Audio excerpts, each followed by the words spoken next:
I now welcome to the Seanad, although briefly, Deputy Niamh Smith, the Chair of the committee who did this excellent report. Thank you very much, Cahill, and thank you for having us here today to discuss this really important report. And could I just begin by thanking my colleagues on the committee for their diligence around this particular issue. We had many hearings, lots of contributions, ideas and suggestions, and I just want to thank them, and most especially the Secretariat of the committee, who are sitting here quietly in the corner, Laura Path and her team, who of course make it very possible and easy for us to do our job, so thank you.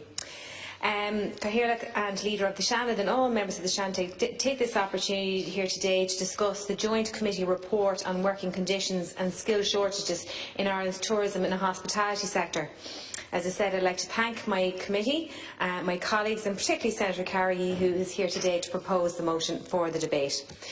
The Committee on Tourism, Culture, Arts, Sport and Media has reported on a number of topics during the course of this Dáil, and with this being the first report selected for debate in the Seanad, I'm particularly pleased.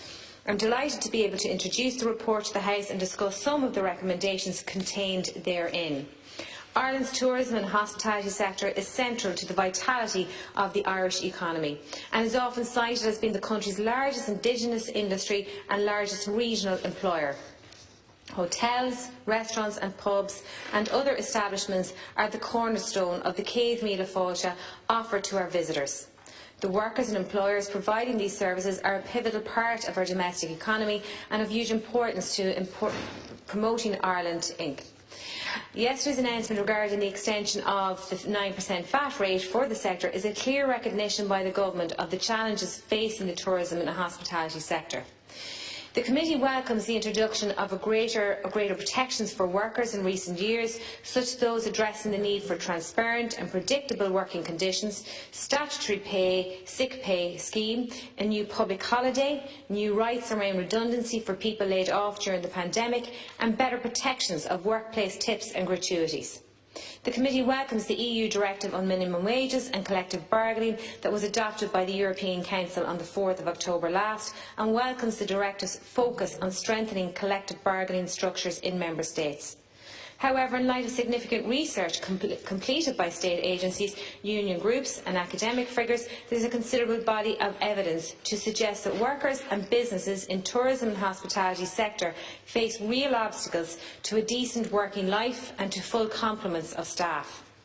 Workers report issues with wages, employment precarity, harmful workplace behaviours, trade union access, and employers too cite immense challenges in terms of skill shortages, as they require a vast range of skills that they cannot attract solely from the domestic population. The onset of the pandemic led to a series of restrictions that significantly impacted the sector and was a major contributing factor to a decline in the employment in the sector, as well as a decline in the uptake of relevant educational programmes. In its report, the Joint Committee recommends that the state interventions are established to continue to offer some remedy to the sector and to place the tourism and hospitality on an equal footing to all other areas within the economy. The sector currently faces skill shortages in many key operational roles, and the report of the Joint Committee discusses the particular areas of need, the state of relevant educational initiatives, importing labour and talent management for the sector. In conducting its analysis on this topic, the committee gathered a diverse range of opinions from key stakeholders across government, state agencies, industry, workers' representatives and academia. The Joint Committee itself held 4 public oral hearings and considered 11 written submissions from relevant groups to determine the extent of any issues relating to working conditions and skill shortages in Ireland's tourism and hospitality sector. The committee acknowledges also Fáilte Ireland's ongoing research in the area of skills and working conditions.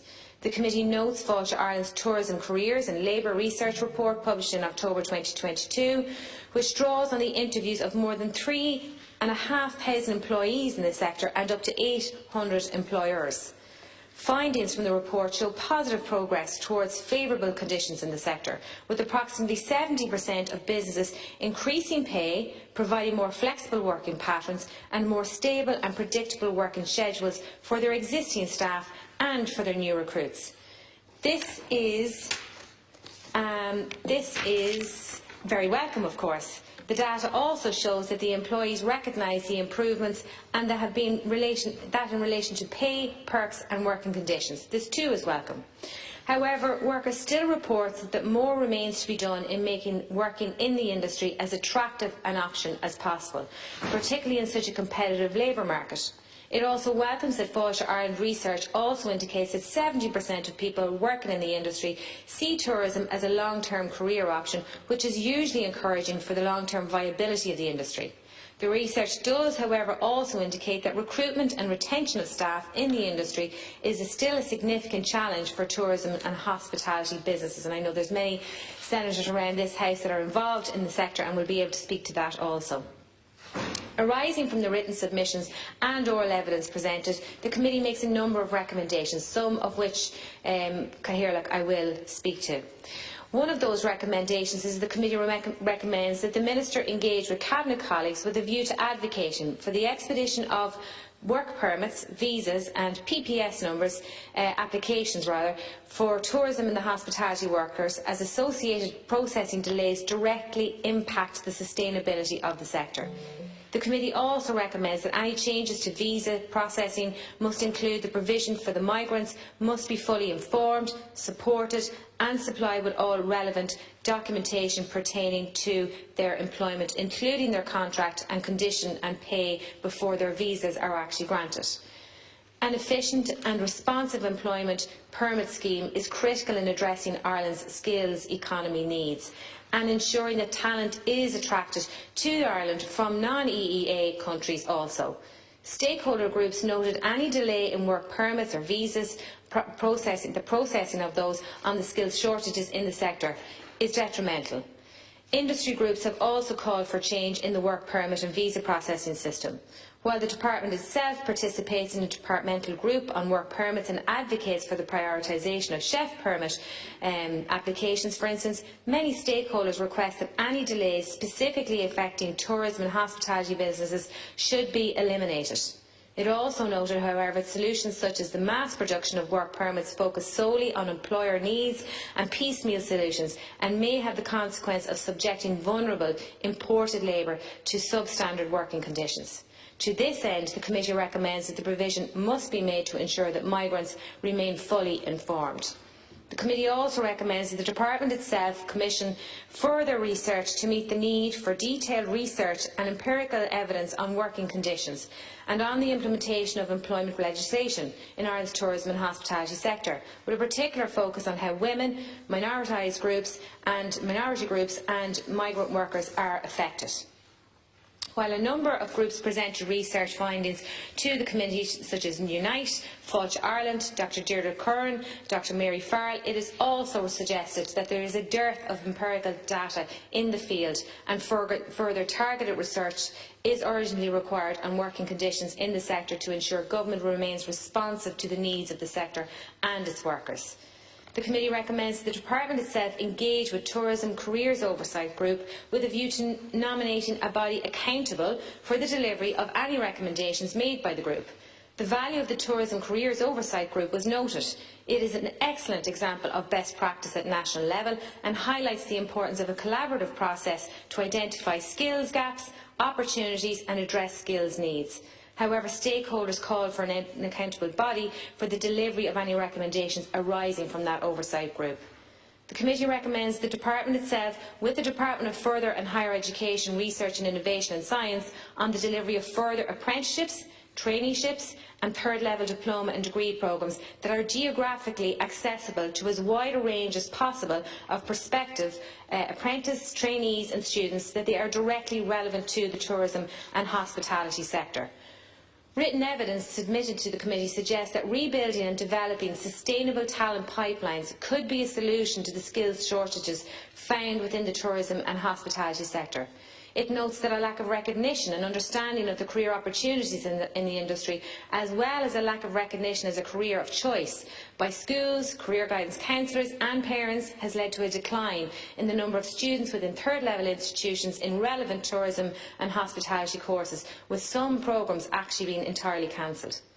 The establishment of an action plan and funded task force for future development, promotion and training in the tourism and hospitality sector was recommended, noting that our ETBs and Institutes of Technologies are working in isolation in offering of tourism and hospitality courses.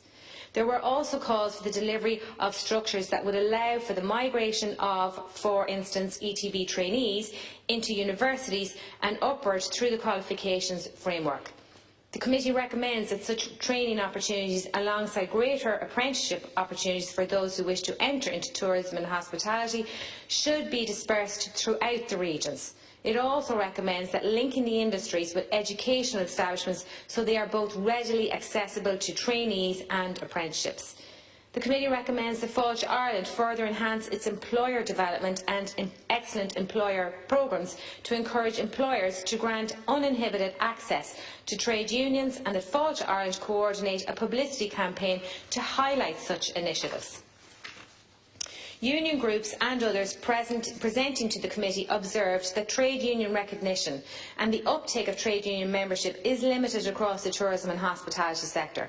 It was noted that in some cases workers did not join a trade union as they were unaware that there were unions relevant to tourism and hospitality, in addition to a fear of speaking out or reporting incidences of wrongdoing that they had experienced. It was also noted that as a result of transitionary nature of hospitality and tourism work, workers may not be aware of or comprehend their rights or entitlements, as unions can be denied access to the workplace, so those who require that service of the trade unions cannot have their needs met. Union groups called for trade unions to have greater access to workplaces, whether through a notice board or specific allocations of times and dates during which workers could and would be able to meet with union representatives in the workplace.